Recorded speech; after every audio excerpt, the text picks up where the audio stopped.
بسم اللہ الرحمن الرحیم۔ خوف اور خشیت اور فکر آخرت کے لحاظ سے رسول اللہ صلی اللہ علیہ وسلم اور صحابہ کرام رضی اللہ عنہم کا حال۔ عن جابر قال قال رسول اللہ صلی اللہ علیہ وسلم لا يدخل احدا منکم عمله الجنة ولا یجیرہ من النار ولا انا الا برحمت اللہ۔ حضرت جابر رضی اللہ تعالیٰ عنہ سے روایت ہے کہ رسول اللہ صلی اللہ علیہ وسلم نے فرمایا، تم میں سے کسی کا عمل اس کو جنت میں نہ لے جا سکے گا اور نہ دوزخ سے بچا سکے گا، اور میرا بھی یہی حال ہے مگر اللہ کی رحمت اور اس کے کرم سے۔ صحیح مسلم۔ رسول اللہ صلی اللہ علیہ وسلم کا یہ ارشاد ہے کہ میں بھی اپنے عمل اور اپنی عبادت سے نہیں بلکہ اللہ تعالیٰ کے رحم اور کرم سے جنت میں جا سکوں گا۔ آپ کے دل کی خوف اور خشیت کی کیفیت کا اندازہ کرنے کے لیے یہی کافی ہے۔ اسی طرح عن عائشہ قالت کان النبی صلی اللہ علیہ وسلم اذا عصفت الریح قال اللهم انی اسألک خیرها وخیر ما فیها وخیر ما ارسلت به واعوذ بک من شرها وشر ما فیها وشر ما ارسلت به واذا تخیلت السماء تغیر لونه وخرج ودخل واقبل وادبر فاذا مطرت سریا عنه فعرفت ذلك عائشة فسألته فقال لعله يا عائشة كما قال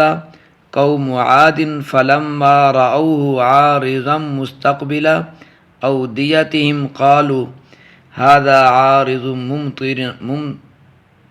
ممطرنا۔ حضرت عائشہ صدیقہ رضی اللہ تعالی عنہ سے روایت ہے کہ رسول اللہ صلی اللہ علیہ وسلم کا یہ حال تھا، جب ہوا زیادہ تیز چلتی تو آپ صلی اللہ علیہ وسلم کی زبان مبارک پر یہ دعا جاری ہوتی، اللہم انی اسألک، اللہم انی اسألک، یعنی اے میرے اللہ میں تجھ سے سوال کرتا ہوں اس ہوا کی بھلائی کا اور اس میں جو کچھ ہے اس کی بھلائی کا، اور جس مقصد کے لیے یہ بھیجی گئی ہے اس کی بھلائی کا،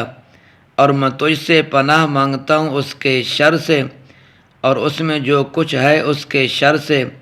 اور جس مقصد کے لیے یہ بھیجی گئی ہے اس کے شر سے۔ اور جب آسمان پر ابر آتا، یعنی کہ جب آسمان پر بادل وغیرہ آتے تو آپ کا رنگ مبارک بدل جاتا اور اضطراب کی یہ حالت ہوتی ہے، کبھی باہر آتے آپ صلی اللہ علیہ وسلم، کبھی اندر جاتے، کبھی آگے آتے کبھی پیچھے ہٹتے، پھر جب بارش ہو جاتی اور خیریت سے گزر جاتی تو یہ کیفیت آپ صلی اللہ علیہ وسلم سے دور ہوتی۔ تو حضرت امی عائشہ صدیقہ رضی اللہ تعالی عنہ نے آپ کی اس حالت اور واردات کو سمجھ لیا اور آپ صلی اللہ علیہ وسلم سے پوچھا کہ تیز ہوا کو اور ابرا کو دیکھ کر، یعنی بادل کو دیکھ کر حضور صلی اللہ علیہ وسلم کی یہ کیفیت کیوں ہو جاتی ہے؟ تو آپ صلی اللہ علیہ وسلم نے ارشاد فرمایا، اے عائشہ رضی اللہ تعالی عنہ، میں ڈرتا ہوں کہ شاید یہ ابرا یعنی کہ یہ بادل اس طرح کا ہو۔ حضرت ہود علیہ السلام پیغمبر کی قوم یعنی عاد کی طرف سے بھیجا گیا تھا، جس کا ذکر قرآن مجید میں اس طرح کیا گیا ہے کہ جب ان لوگوں نے اس بادل کو اپنی وادیوں کی طرف بڑھتے ہوئے دیکھا تو خوشی ظاہر کرتے ہوئے کہا کہ یہ ابرا ہمارے لیے بارش لانے والا ہے، یعنی یہ بادل جو آئے ہیں یہاں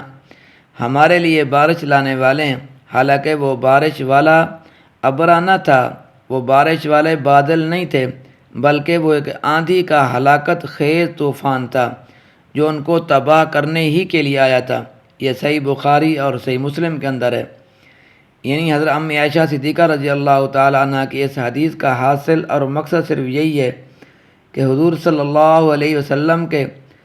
قلب مبارک پر اللہ کے خوف اور خشیت کا ایسا غلبہ تھا کہ ذرا ہوا تیز چلتی تو آپ صلی اللہ علیہ وسلم گھبرا کر اللہ تعالیٰ سے اس کے خیر کے حاصل ہونے کی اور اس کے شر سے محفوظ رہنے کی دعا کرتے، اور جب آسمان پر ابرا یعنی کہ بادل نمودار ہوتا تو اللہ کے جلال کی دہشت اور ہیبت سے آپ کا یہ حال ہو جاتا، کبھی اندر جاتے کبھی باہر آتے، کبھی آگے بڑھتے کبھی پیچھے ہٹتے، اور آپ صلی اللہ علیہ وسلم کی یہ کیفیت اس خوف اور ڈر سے ہوتی کہ کہیں بادل کی شکل میں اللہ کا ویسا عذاب نہ ہو جیسے کہ حضرت ہود علیہ السلام کی سرکش قوم عاد پر ابراہی کی شکل میں بھیجا گیا تھا، جسے اپنے علاقے کی طرف بڑھتا ہوا دیکھ کر نادانی سے وہ خوش ہوتے۔ انہوں نے اس کو ابرائے رحمت سمجھا تھا، حالانکہ وہ عذاب کی آندھی تھی۔ حدیث میں آیات کے جو الفاظ نقل کیے گئے ہیں وہ نا تمام ہیں، یعنی وہ نامکمل تھے۔ آخری حصہ یہ فرمایا بل ہوا مستعجلتم بھی ریح فیہا عذاب علیم۔ لہذا جب بھی انسان اس طرح کی چیزیں دیکھے،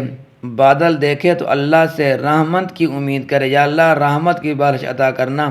یا اللہ جہاں ضرورت ہو وہاں عطا کرنا۔ ہم رحمت کی بارش کی دعا تو کر سکتے ہیں نا، جب بھی اس طرح کے بادل آ جائیں، اس طرح کی ہوا چل پڑے، آندھی طوفان آ جائیں، تو اللہ سے عافیت والی، اللہ سے رحمت والی بارش مانگنی چاہیے۔ اللہ تبارک و تعالیٰ میرا اور آپ کا حامی و ناصر ہو۔